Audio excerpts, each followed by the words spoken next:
जय गुरुदेव। गुरु बिन ज्ञान न उपजै, गुरु बिन मिलै ना मोक्ष। गुरु बिन लखै ना सत्य को, गुरु बिन मिटै ना दोष। गुरु बिन लखै ना सत्य को, गुरु बिन मिटै ना दोष।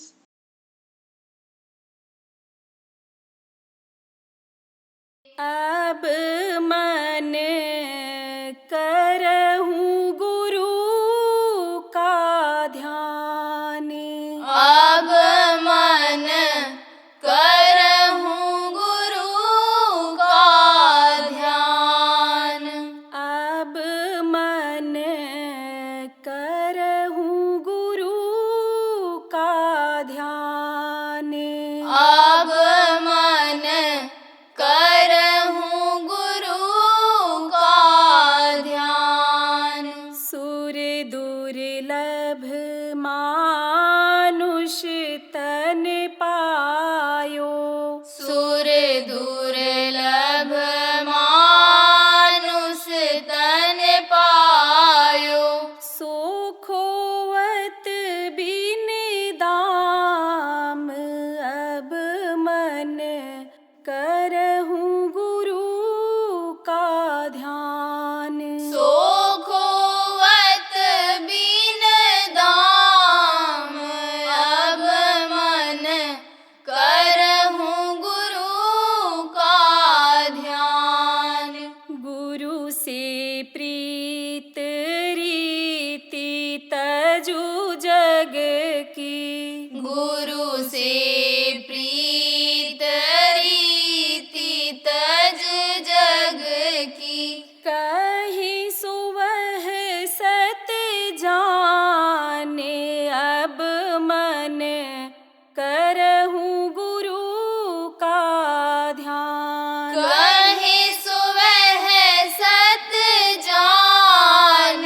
अब मन करहूँ गुरु का ध्यान। तन धन सुहृदय स्नेही जितने, तन धन सुहृदय स्नेही जितने। अंतहु देहि ना काम। अब मन करहूँ गुरु का ध्यान। अंतहु देहि ना काम। अब मन करहूँ गुरु का ध्यान। ये तन सफल करना जो चाहो, ये तन सफल करना जो चाहो। निरखहु घट में नाम। अब मन करहूँ गुरु का ध्यान। निरखहु घट में नाम। अब मन करहूँ गुरु का ध्यान। वो दयालु हैं दया करेंगे, वो दयालु हैं दया करेंगे। बन जई है सब काम। अब मन करहूँ गुरु का ध्यान। बन जई है सब काम। अब मन कर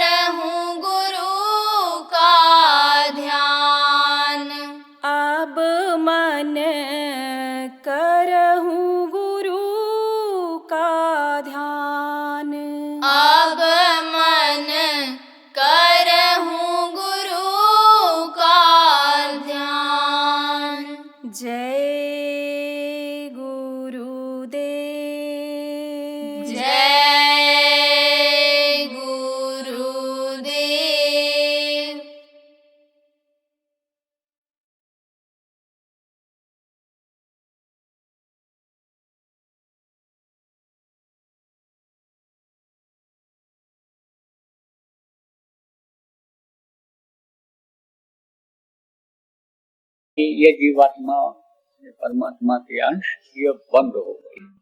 अब यह और किस्में किस्में बंद हुई। कैसे इस तरह से उन्होंने बंधन में इसको बांधा? आप ये समझो, ये काम, क्रोध, लोभ, मोह और अहंकार, ये क्या है? ये बंधन है। इनको 5 नाग कहा गया। इसी में देखो बंधे पड़े हुए हो।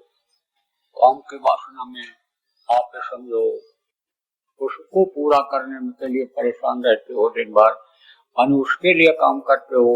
क्रोध आ जाता है, इसकी वजह से समझो कि आपके सामने परेशानी आ जाती है। लोभ बढ़ता है तो मृगतृष्णा की तरह से दौड़ते रहते हो। उस प्रभु को भी नहीं समझ पाते हो, उसको भी भूल जाते हो। जो पैदा होने के पहले माँ के स्तन में दूध भर देता है, उसको भी आप भूल जाते हो लोभ में। और मोह इतना व्याप्त हो जाता है कि गुरु को भूल जाते हो, परमात्मा को भूल जाते हो। मोह में इस तरह से जकड़ गए हो। और अहंकार ये विनाश कर दे रहा है। तो आपको समझने की जरूरत है, इन चीजों को उभारने के लिए ड्यूटी लगा दिया उन्होंने। किसने लगा दिया? जिन्होंने ये दुनिया बनाया, जिन्होंने इस जीवात्मा को इन शरीरों में बंद करवाया। आप ये समझो, उन्होंने ड्यूटी लगा दिया। किसकी लगा दिया? अपने बेटों की। बेटे कौन है? यही ब्रह्मा, विष्णु और महेश। और उन्होंने क्या किया? उन्होंने और लोगों की ड्यूटी लगा दिया। जैसे एसपी साहब होते हैं, जिम्मेदारी दे दी जाती है जिले की कि आप इनकी सुरक्षा करो, इनकी देख रेख करो। और वो और पुलिस को भर्ती करवा देते हैं, दरोगा तैयार कर देते हैं। ऐसे ही उन्होंने तैयार कर दिया। किसको? देवताओं को। 33 करोड़ दुर्गा, 10 करोड़ शंभू को उन्होंने तैयार कर दिया कि देखो, किसी भी तरह से ये जीव निकलने न पावे, इनको फंसाने की जरूरत है। तभी तो गोस्वामी जी महाराज का इंद्र द्वार झरोखा नाना, तांता सुर बैठे कर ताना, आवत देखें विश्व बिहारी, तुरते दें कपाट। ये आंख के पार, कान के पार, मुंह के जिभ्या पर, नभ्या पर, रोम रोम इनको उन्होंने बैठा दिया। एक तरह से उनका प्रकाश, उनकी रोशनी, उनके असर को इस शरीर में डलवा दिया। तो ये क्या है? 5 भूत, 25 नागिन इनको कहा गया। आप ये समझो, त्रिगुण कहा गया। त्रिगुण कौन है? त्रिगुण नाश है। 3 गुण, ये रजोगुण, तमोगुण और सतोगुण। इन देवताओं के हाथ में, जैसे मन के डोर किसके हाथ में है? माया के। माया किसको कहते हैं? आद्या महाशक्ति, जिन्होंने दुनिया को बनाया, उनकी वो सेवा करती हैं। उन्हीं से अन्य 3 बच्चों को, ब्रह्मा, विष्णु, महेश को उन्होंने पैदा किया है। तो उनके हाथ में दे दिया मन की डोर। और चित्त की डोर को ब्रह्मा के हाथ में दे दिया। और मन, चित्त और बुद्धि की डोर को विष्णु के हाथ में दे दिया। और अहंकार की डोर को शिव के हाथ में दे दिया। और सूरत जीवात्मा जिसको कहते हैं, इसकी डोर समझो कि उन्होंने अपने हाथ में ले लिया। अब जब इसकी डोर, ये क्या है? जैसे ये जीवात्मा है, पावर है, शरीर को चलाती है, ऐसे इनमें भी पावर है। लेकिन वो पावर ऊपर में कहाँ काम करती थी? अपने लोक में, देश में, अपने स्थान पर थी। क्योंकि सबके अंदर जीवात्मा अलग अलग है और मन सबके अंदर अलग अलग है। और चित्त का चिंतन सबका अंदर में अलग अलग है। ये रजोगुण, तमोगुण, सतोगुण, ये जो शक्तियां हैं, ये सबके अंदर अलग अलग हैं। तो बहुत है। तो ये वहाँ काम अलग अपने तरीके से करती है। अब इस जीवात्मा के साथ ये काम करती हैं। तो इनका जो संबंध है, रजोगुण का संबंध, तमोगुण का संबंध, और आपके वो तमो और सतोगुण का संबंध, ये किनसे है? ये देवताओं से है। और ये शक्तियां जो आई हैं, ये उनसे नहीं उत्पन्न हुई, ये वही त्रिकुटे से ही चल पड़ी है। जहाँ से ये वेदवाणी, और जहाँ से ये समझो कि आकाशवाणी जिसको लोगों ने कहा, जहाँ से ये उतरी है, जिसको उस वक्त पर लिख दिया था ऋषि मुनियों ने कि यह आवाज ऊपर से उतरी है, यह आयतें उतरी हैं, इसका नियम बन गया, उसी का तो वेद बन गया। उसी को समझो भागवत में पंडित कर दिया, बाद में लोगों ने उसी से कृष्ण भगवान ने गीता का निर्माण कर दिया। नियम वही है, उनमें भी सब संयम और नियम सब यही चीजें लिखी हुई हैं, लेकिन अब लोग पढ़ नहीं पाते हैं, समझ नहीं पाते हैं, कर नहीं पाते हैं। इसीलिए लोग नियम के, प्रकृति का जो नियम है, भगवान का जो नियम है, उसके खिलाफ काम करते जाते हैं और फिर उनको सजा मिल जाती है। जैसे सूरज बहुत तेज चमक रहा हो, गर्मी दे रहा हो, अब उसमें जब नहीं जान पाते हैं, चल पड़ते हैं, नंगे पैर चल दिए तो फफोले पड़ गए, नंगे सिर चले गए तो एकदम गर्मी बैठ गई तो दर्द पैदा हो जाता है सिर में। इसी तरह से अनिनम नहीं समझ पाते हैं तो बेचारे दुख झेलने लगते हैं। तो यह समझो प्रेमियों कि इसमें यह जो तमोगुण है, यह रजोगुण है और सत्वगुण है, ये तीनों गुण खत्म होते हैं, नष्ट होते हैं। इनको नष्ट करना जरूरी होता है। जैसे देखो तमोगुण है, तमोगुण किसको कहते हैं? तनिक देर में गुस्सा आता है, तनिक बात पर आदमी उछलने कूदने लगता है, और ताकत हो बदन में तो मार पीट भी देता है। लेकिन भूखा आदमी को क्रोध करके किसी को पीट दे तो जब शरीर में ताकत नहीं रहेगी तो कहां से पीटेगा? आप बोलो। आप समझो कि तमोगुण उसका खत्म होगा और फिर रजोगुण भी खत्म होता है। रजोगुण किसमें आता है? जिसका पेट भरा हुआ होता है, कोई दिक्कत नहीं, परेशानी नहीं होती है, उसका मन कहता है आराम करें, बढ़िया बढ़िया खिला दो दही बड़ा गुड़ डाल करके बढ़िया दही खिला दो, तो कहते हो पराठा खाएंगे दही के साथ, आलस्य आएगा, गाड़ी नहीं चलाएंगे, लड़ जाएंगे। तरह तरह का अनुभव लोग बताते हैं कि ऐसे पराठा खाया, समझो दही डाल करके खा करके गए, आलस्य आ रहा है, मालूम पड़ा आलस्य आ रहा है, गाड़ी खड़ी है, लेकिन तो भी यह दिमाग काम नहीं कर रहा आलस्य में कि उधर न ले जाए और लड़ गए। आपके यहाँ दिल्ली की घटना आदमी ने बताया या अनुभव की बात बताया। तो आप ये समझो प्रेमी, इसीलिए जो है वो खान पान पर परहेज किया जाता है कि यह जो प्रवृत्ति है ये खत्म हो, रजोगुणी गुण ये खत्म हो, और सतोगुणी भी गुण खत्म करने पड़ते हैं। क्यों? क्योंकि यह इसकी जो डोर है वो किसके हाथ में है? विष्णु के हाथ में। और ये नहीं चाहते हैं कि जीव निकलने पावे, तो ये देते पूरा है। जैसे शिव को कहा गया कि अवघड़ दानी है ये, लेकिन वो देंगे भी क्या? जो उनके पावर में होगा वही देंगे।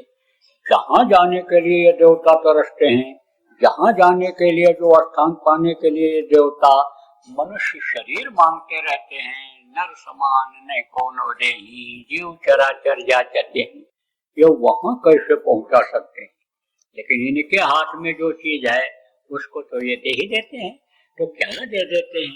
ये दुनिया की लुभावनी चीजें दे देते हैं, धन दे देते हैं, पुत्र परिवार में बढ़ोतरी कर देते हैं, घर मकान की इच्छा पूरी कर देते हैं। लेकिन ये सब कोई साथ में लेकर जाता है? सोचो, जब शरीर पूरा होगा, जब सांसों की पूंजी खत्म होगी, जब इस दुनिया संसार से जाने का समय आ जाएगा, तो ये चीजें कोई साथ जाएंगी? कभी नहीं जाएंगी। तो ये देते भी हैं तो क्या देते हैं? दुनिया की चीजों को देते हैं। तो सतोगुणी प्रवृत्ति कब आती है? आपको अभी बताने प्रसंग आया है। तो जैसे पुण्य और पाप के लिए कहा गया कि पुण्य और पाप ये है समझो कि दोनों ये परमार्थ के रास्ते में जीवात्मा के कल्याण में बाधक बनते हैं। पाप करोगे नरक जाओगे, मार पड़ेगी वहां, और पुण्य करोगे शरीर से तो स्वर्ग वैकुंठ जाओगे। लेकिन स्वर्ग वैकुंठ के देवताओं को कोई तकलीफ नहीं है, बहुत आराम। लेकिन उस आराम को वो भोग नहीं पाते हैं। किसी के सिर में दर्द हो या किसी बात की किसी को चिंता हो, फिक्र हो, बढ़िया बढ़िया खुशबूदार मिठाई, बढ़िया बढ़िया खीर ला करके रख दो, तो उसमें उसको स्वाद नहीं मिलेगा। फिक्र में, चिंता में तो उसका आनंद सच पूछो तो वो नहीं ले पाते। उनको फिक्र रहती है कि हमारा उद्धार कैसे होगा। तो पाप का नाश तो जल्दी हो जाता है, लेकिन पुण्य का नाश जल्दी नहीं होता है। आप ये समझो, विशेष रूप से कहाँ, स्वर्ग और वैकुंठ में, क्योंकि देवता ऊपर रहते हैं। जैसे ये छत है, छत पर चढ़ जाओ तो नीचे का सब दिखाई पड़ेगा, नीचे से ऊपर नहीं दिखाई पड़ता है कि कितने आदमी बैठे हैं वहां पर। ऐसे चूंकि वो लोग ऊपर है, देवलोक, तो वहां से ये सब दिखाई पड़ता है। तो देखते हैं वो कि देखो जन्मते वक्त बच्चा रो रहा है, देखो मरते वक्त ये हड्डी हड्डी चटक रही है, तो इसकी उनको रहती है फिक्र। अब ये संत क्या करते हैं, आप पुण्य को दोनों नष्ट करा देते हैं। आप पुण्य जब दोनों नष्ट है और तब पावे मुक्त प्रवास है, तो कैसे नष्ट होता है? आप ये समझो, ये सब जो नियम है और संयम है, ये जो बनाया महात्माओं ने, ये है पहली सीढ़ी। तो अब आपको बताऊं मैं पाप और पुण्य बनता कैसे। जैसे आप किसी के यहाँ गए हो, आप गए हो किसी के, अब कोई सामान रखा है और मन कहता है कि लाओ ये घर में चले गए हैं चाय लेने के लिए, और ये कीमती सामान है, बढ़िया सामान है, इसको हम ले लें, इसको ले लें, चुरा लें। अब मन ने इच्छा किया और चित्त ने चिंतन किया, हाँ हाँ पैसे मिल जाएंगे, ले लिया जाए। अब ये जिनके हाथ में ये डोरी है, उन लोगों ने खिंचाव किया, फुरना पैदा किया, मन फुरना पैदा करता है और चित्र चिंतन करके उसका निर्णय ले लेता है, हाँ हाँ ले लिया जाए। लेकिन बुद्धि की डोरी किसके हाथ में है? विष्णु के हाथ में है। तो विष्णु डोरी को खींचते हैं, और विष्णु डोरी को खींचते हैं, कहते हैं भाई बुद्धि लगाता है, पता लग जाएगा तो सजा भोगना पड़ेगा, जेल जाना पड़ेगा, जिसका भी छूट जाएगा। तो फिर जो है माया सोचती है ये नहीं उठाएगा, इसका पाप नहीं बनेगा, पाप इसका नहीं बनेगा। तब तक जैसे माया ये सोचती है, मन ये सोचता है, कैसे अनि समझो, अनि मन ये कहता है कि ये चीज हमको भा गई है, और ये समझो कि बुद्धि लग रही है, कैसे वो शिव की अहंकार की डोरी को खींच देते हैं। अरे उठा लो, रख लो, जो होगा देखा जाएगा, अभी तो हम लखपति हो जाएंगे, लाखों रुपए की चीज है, रख लो, जो होगा वो देखा जाएगा। पर चुरा लेता है। अब चुरा लिया तो क्या बना? पाप बना। पूरी कैसे बनता है? कोई भूखा है और दरवाजे पर आ गया, अब मन ने कहा भूखे को लाओ रोटी खिला दें, बड़ा भूखा है। उसी समय समझो कि चित्त चिंतन करेगा, हाँ भाई पूरे होता है, पूरे होता है खिलाने से। इच्छा पैदा हो, चित्त चिंतन। बुद्धि ने भी पूर्ण बुद्धि लगा दिया कि देखो रोटी खिलाया, पानी पिलाया, जिन लोगों ने रुपया पैसा की कमी नहीं होने पाई। माया खुश हो जाती है जब दूसरे के हित के लिए खर्च कर देते हैं रुपया को, पैसा को, यही माया। और तो माया यही बताएगी। तो फट से बुद्धि ये कहती हाँ हाँ ठीक है। अब आप ये समझो कि फिर आदमी सोचता है अनि कि दें कि न दें, खिलावें कि न खिलावें। तब तक अनि समझो कि शो डोरी खींच देते हैं, मैंने खिला दो खिला दो खिला दो खिला दो। वो ये सोच ही रहा है कि खिलावें न खिलावें, दें कि न दें, करें कि न करें, अरे दे दो बस। आप ये समझो खिला देता है, तो उससे क्या होता है? पूरी बन जाता है। तो पूरी बन जाएगा तो स्वर्ग जाना पड़ेगा, और पाप बन जाएगा तो नर्क जाना पड़ेगा। तो इसको दोनों बंधन है। किसी को सोने की हथकड़ी लगा दी जाए या लोहे की हथकड़ी लगाई जाए, तो हथकड़ी तो हथकड़ी रहेगी, बंधन तो बंधन ही रहेगा। तो कहा गया पाप पुण्य जब दोनों ना से, तो ये जो अनिल रजोगुण तमोगुण सतोगुण, ये गुण ये नष्ट होते। 3 दिन में जब हल्का शरीर रहता है, आप ये समझो जब हल्का शरीर ये रहता है 3 दिन में, तब आप ये समझो कि ताकत में कमी आ जाती है, मन नहीं कहता है कुछ करो, सुस्त हो जाता है, ये मन कमजोर पड़ जाता है। क्यों? क्योंकि ये जबान से स्वाद दिलाता है, यही तो सब कुछ करता है मन। आँख के पास देखने का काम करता है, जिह्वा के पास खाने का काम करता है, नव्या का स्वाद लेता है, कान से सुनाने का काम, मन ही सब कुछ करता है। तो मन इससे कमजोर पड़ा। और फिर उसके बाद में 3 दिन के बाद में ये रजोगुण खत्म होता है। और फिर जब समझो कि एकदम से कमजोर शरीर हो जाता है, जैसे चाहे रोग से ही कमजोर हो जाए, तब वो किसको याद करता है? भगवान को। कहते हैं ना कि दीन गरीबी को मांगना चाहिए, दीन गरीबी मांग तेरे भले के कहूं। आपके समझो दीनता मांगनी चाहिए, गरीबी मांगनी चाहिए। किस से? सदगुरु से, कि जिससे हमारी ये जो इच्छाएं हैं दुनिया की, ये खत्म हो जाएं। तो आप ये समझो कि ये सत्वगुण भी खत्म होता है। उस समय याद करता है, प्रभु को याद करता है। इसीलिए देखो, जो लोग नवरात्र में उपवास करते हैं, उनका मन भजन में ज्यादा लगता है। आप ये समझो, अब जो सत्संगी करते हैं, उनका मन भजन में लगता है। जो दुनियादार करते हैं और इसी को अपना लेंगे, तो वो किसको याद करेंगे? जिसको भी भगवान मान लेंगे, उसी को याद करेंगे। तो आप ये समझो, 3 दिन में ये 9 दिन में ये तीनों चीजें हो जाती हैं खत्म। तो मन हो जाता है ये कमजोर। आप ये समझो, जो इन शरीर के बाहरी इंद्रियों पर बैठ करके रस लेता है, आँख कान मुंह और ये सब, ये हो जाता है कमजोर। और सूरत जो है, समझो कि सूरत को शब्द के साथ जोड़ते हैं, तब समझो मन उसका ये साथ दे देता है। और इस पिंड से निकल करके सूरत फिर उधर अंडलोक ब्रह्मांड लोक में शब्द को पकड़ करके जाने लगती है। अब आप कहोगे कि शब्द क्या है जो नए लोग आए हुए? शब्द ही सब कुछ है। शब्द ही से ये दुनिया बनी, शब्द से ही ये संसार बना, शब्द को ही सब कुछ बताया गया, शब्द ही सुख देता है। आप ये समझो, कहा गया कौवा किसका धन है और कोयल किसको दे, और मीठी बोली बोल कर बस में सबको कर ले। समझा? तो मुंह से क्या निकला? शब्द निकला। और बता दें, साफ कर दें, इसको क्लियर कर दें। कोई बच्चा है, या आप ही हो मान लो, और कोई बुढ़ी माँ है, उससे कहो माता जी 1 रोटी दे दो, बड़ी भूख लगी है। तो नहीं होगा तो बना के लाएगी, दे देगी। और अपनी ही माँ से कहो, ए मेरे डैडी की वाइफ, ए मेरे पिताजी की पत्नी, मुझे रोटी दे दो। तो रोटी देगी कि थप्पड़ देगी? सोचो, मुंह से बात वही निकली, रोटी दे दो। ए माता जी रोटी दे दो, लेकिन शब्द बदल गए। और शब्द जब बदल गए तो रोटी की जगह थप्पड़ मिल गया।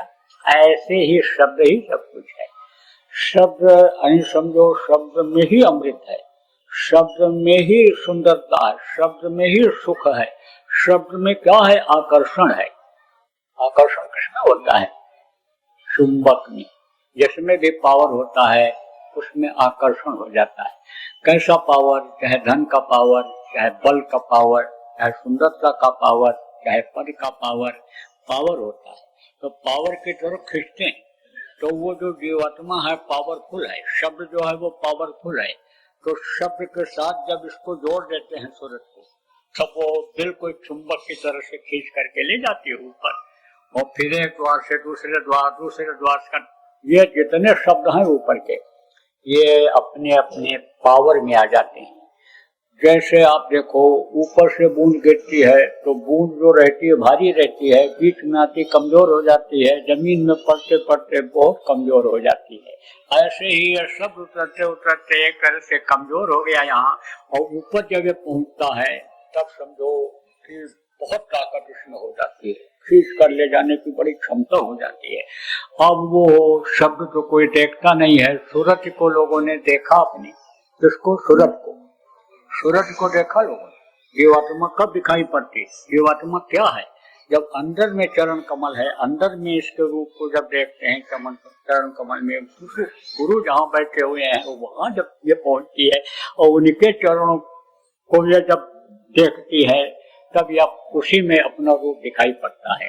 जैसे कांच होता है, शीशा होता है, इस चेहरे को उसमें देखो, ऐसे ही जीवात्मा अपने रूप को देखती है उसमें, तो अपना रूप तो दिखाई पड़ जाता है लेकिन वो शब्द नहीं दिखाई पड़ता है। समझा? क्यों? क्योंकि वो हानि समझो कि पावर उसका बढ़ता जाता है और पतला रहता है, पावर बढ़ता है, लेकिन इस जीवात्मा का भी पावर बढ़ता जाता है। जब तक शरीर के अंदर रहती है इसकी चाल चींटी की तरह रहती है, जब ये छोड़ती है ऊपर जाती है तो इसकी चाल मछली की तरह हो जाती है और फिर और आगे बढ़ती है तो मकड़ी जैसे बहुत तेज चलती है, इसकी चाल हो जाती है और आगे जब निकल जाती है एकदम से शब्द में जब ये विलीन होती है, चारों शरीर छूट जाते हैं, मानसरोवर में स्नान करती है, विहंगम गति हो जाती है। तो शब्द के लिए कहा गया जोड़ो री कोई सूरत शब्द से। जय गुरुदेव। निज धाम वासी परम पूज्य परम संत बाबा जय गुरुदेव जी महाराज के आध्यात्मिक उत्तराधिकारी एवं जीते जी ईश्वर देवी देवताओं के दर्शन कराने का मार्ग नामदान देने के साथ जय गुरुदेव नाम से जन जन की दुख तकलीफ बीमारी और कष्टों को दूर करने का उपाय बताने वाले उज्जैन के संत वक्त गुरु बाबा उमाकांत जी महाराज मानव के आध्यात्मिक विकास के साथ साथ अपनी बाबा जय गुरुदेव धर्म विकास संस्था के माध्यम से सामाजिक परमार्थी एवं लोक हित कार्यों में भी लगे हुए हैं। इसी कड़ी में उज्जैन शहर के पिंगलेश्वर स्थित आश्रम में परम पूज्य महाराज जी की प्रेरणा से बाबा जय गुरुदेव रोगांतक संस्थान अस्पताल का संचालन विगत लगभग 5 वर्षों से किया जा रहा है, जिसमें आने वाले रोगियों को एलोपैथिक, होम्योपैथिक, आयुर्वेदिक आदि विभिन्न पद्धतियों द्वारा गुरु दया से यथासंभव प्रभावी उपचार प्रदान किया जाता है। विशेष बात यह है कि विभिन्न प्रकार की चिकित्सा, दवा, थेरेपी आदि से परिपूर्ण इस अस्पताल में कोई फीस काउंटर नहीं है।